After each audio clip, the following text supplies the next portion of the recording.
What's up, nerds? Drea here. I'm recording this at a weird time, so please ignore any background noise you may or may not hear. Let me go on record to say that I am not, nor have I ever been, a gamer. It is not because I hate gaming or anything.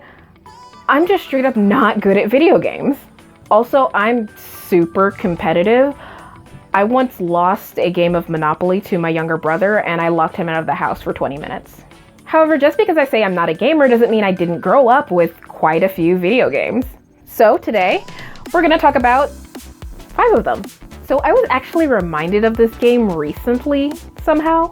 When I was really young, I really liked the movie The Page Master. It's a not very good movie that mixes live action and animated bits, and it stars Macaulay Culkin and Christopher Lloyd. It's about literary classics, and it kind of fails at making you want to read those classics. Most of them I still have not read. But it was a fun movie that I watched back in the day, and I still kind of love it to this day. And what I also loved was the Nintendo video game. My brother and I used to play this game all the time. Well, I would do my best, and he would win all the parts that I couldn't get past. I remember specifically the music for this game being like oddly good. The game is your basic platformer, but the design is actually pretty good. It actually makes the movie look fun and adventurous, which is a straight up lie. But I do wish I had a Super Nintendo so I could play this again, because the Game Boy version that I do have is not it. Switching over to PC games, I will never not love Castle of the Winds. And I wish I still had a computer that could play it. Actually, I might somewhere. I should find it.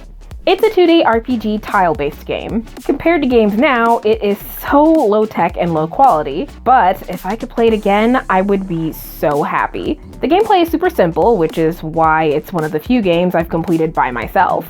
I believe we first came by this game on one of those CD-ROM collections they used to put out. I have beaten the game like 20 times in every difficulty level. I was obsessed.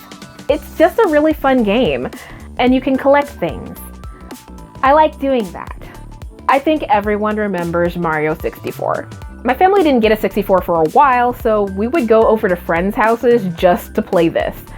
And Zelda, but I wasn't good at Zelda, so I played this. But I wasn't very good at this either. Everything about Mario 64 is iconic. The look, the controls, the music, everything. Of course, I tended to watch more than I would actually play since I'm just not good at games like this. Sometimes my brother and I would tag team it. I would play outside the levels and he would do the real gameplay.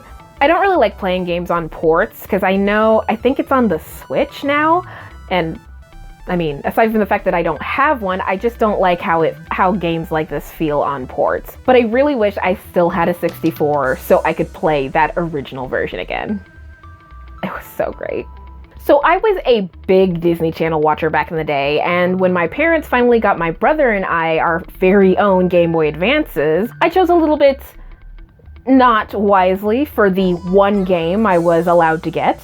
Yeah, I chose That's So Raven 2, Supernatural Style. Don't laugh too hard. I know, what was I thinking? But I was like 10. So yeah, this is a Sonic-style platformer, but with Raven. I played this game all the time, when there was light, because GBA, and I loved it. Of course, there was always that one ice sliding level that I just couldn't figure out, so I had my brother play that one. Anyways, this is probably the only game on the list that I would probably never play again, unless you guys really wanted me to. It was basic, and the art just wasn't that great. What can I say? The last game we'll talk about is another game that I've never been able to win on my own. It's also another Super Nintendo game. I would love to be playing Aladdin on the Super Nintendo right now. Right now. It is still one of my favorite games ever. On the outside, it looks like a basic platformer, and it kinda is, but it also has great art, great music, and is fairly accurately based on one of my favorite movies ever.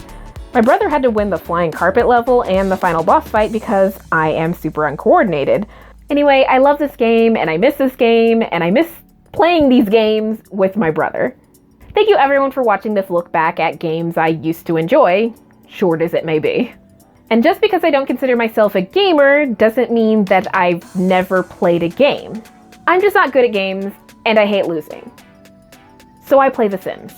Please subscribe if you haven't already, and ring the bell so you're notified about my next stupid video.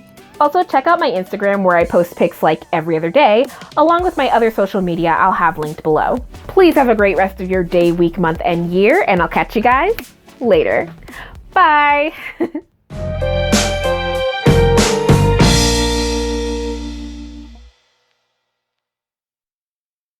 Can you tell that I was crying before I filmed this video? I hope you can't.